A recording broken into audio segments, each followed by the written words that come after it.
the Slayer program, I want to go through this with you. Because, like, once I show you this vision, right? Like, I'm hoping that my vision is actually true. So you guys will do a test to see if Mike is smoking weed. So this is the weed test. Weed test. Okay, so on the Slayer. Okay, so how many hours a week do we work? 18 hours. Okay, so you work 18 hours. This is 1x, right? Because the main thing is I'm trying to figure out how do you get paid more for same hours? Like when I made 100 grand a month, didn't that sound like I made more per hour? Yeah. Must have, right? I know I didn't put in 100,000 hours in a month. That part I figured out. I didn't have the ability. So then the question is how do you figure out? I think the answer to every one of these things is to figure out how to generate leverage. So then the question is leverage. So here's what I think is X1. So 1x is, that's your 18 hours, right? So then 2x is you take out somebody who you mentor, and so you're just taking them out and you mentor them. So 2x. All right, so you took Jacob out, right? Right. Did it take you more than 18 hours to take Jacob out and mentor him? Nope. Nope, same time, right? Mm-hmm. But what claim do you have against his next 3 cells? I got $750 each cell he makes. Yep. So he's not your employee, but you just turned him into your employee. So every time he goes out and works, you're like, huh, I just got a multiplying effect. You just got, like, we'll say put another 18 hours because you duplicated yourself. Doesn't cost you any money. Heck, the only thing it did is accelerate your ability to get an appointment. Dude, we all agreed we would gladly pay that to get somebody up. So you just got a multiplying effect of 18 hours, right? Because you have a claim against his time. Okay, so multiplier 3. Here's where I think it's exciting. So this is the 3x. So under this program, so if you're doing this program, do you have to attend your close that Isaac's doing for you? No, I mean there were multiple that I didn't just because I'm out training. So. Because you're out training. Mm-hmm. You just turned the closer into your employee, right? But yeah. You got a claim against him. You get half the money. That's the arrangement we made with Isaac. So you now got a claim against him. So you just got his 18 hours. Yeah, feels pretty good. I mean, am I making it up? You're not attending the close, right? Yeah. But you turned Isaac into your employee. Dude, it's laughable when I do this. Like, I can't believe we didn't think of this before. Because this is the closer claim. This is the setter claim. So then, if you don't have to sit in the appointment, then I put 4x here. Because you don't have to put your money in there. You just claimed your 18 hours back to go set more appointments. Like, is that true? Yeah. It's true, right?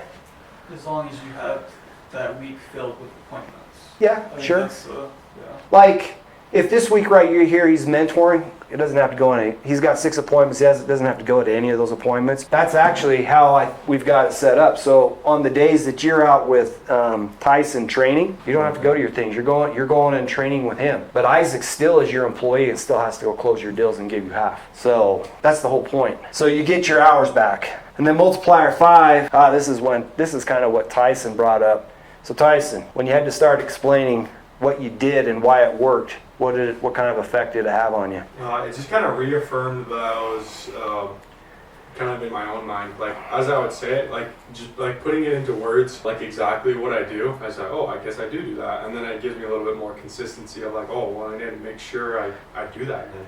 Like, cause sometimes I just kind of go up and just talk to folks and just kind of, I don't know. Like, I do have like a structure to it, but it's almost like, I'll see what happens. But I think putting it into words is really nice to like kind of affirm that in your own head. It's like that. When I had to start training and coaching you guys and showing you what I was doing, I actually had to explain the science behind it and why it worked. And as soon as I could get the frameworks mapped out, because there's a difference between being competent and knowing that you're competent. Right? And I find that sometimes you're competent, but you don't know why. It's like it's working, but what are you doing? I don't know. It works. And so once you understand it, then you can figure out how to correct it and make it even better.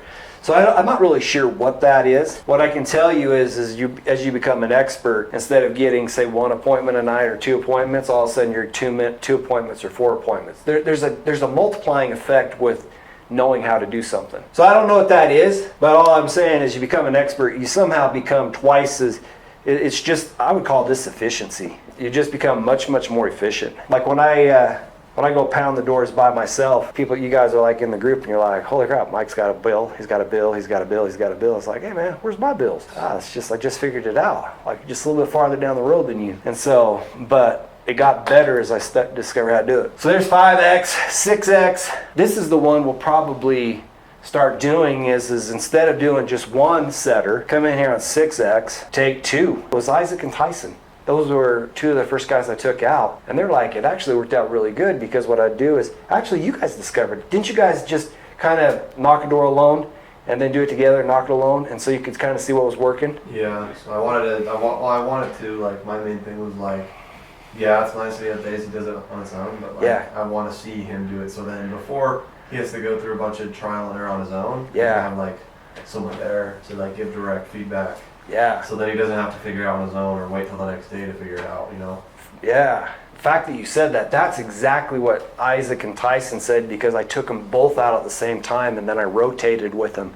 And so I was always knocking the door with somebody, but they just rotated who it was and then they practiced on their own. But then again, if you do that, then you go back and get a reclaim, right? It's like, oh, I just got another 18 hours. And then this is what I noticed. As I started generating more cells, success like creates success. It's strange. So if you're down, you're like, people spit on you, and if you're up, people are like trying to help you even more, right? And why does it work that way? I don't know. Just success. The success creates more success. And so I'd go into these areas, I'd start getting more deals, then they would start giving me referrals, and the deals started coming easier. And then as they came easier, all of a sudden I started closing more deals, and I'd call this like your social proof. I put another 18 hours, but it's just social proof. People that have worked with me in the past have been surprised, like, Mike, how do you close all these deals in this neighborhood? It's just social proof, man. I think what people like to do is they literally like to outsource their decision making. You guys ever do that on Amazon? You look for the thing that you want, and then you search on reviews, and then based on reviews you make a buying decision. You outsourced your decision making based on social proof, and it happens in neighborhoods. Have you ever noticed on Amazon you got 2 products that are absolutely, completely, and totally identical?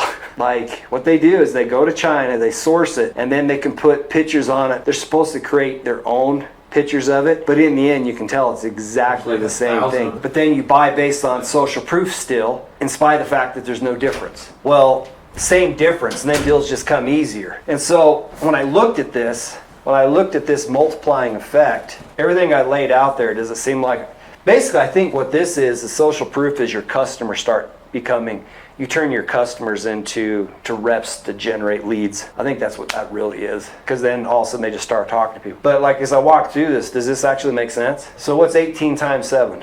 126. 126 hours.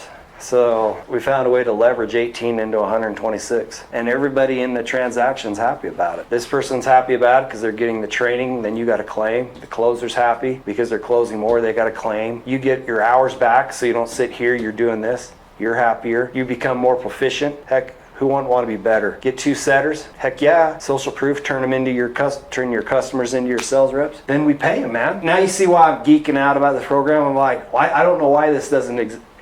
This should have existed. Like, it's stupid. I've been in this 8 years. Like, why is it now just coming together? I don't know. It's dumb. Should have been there.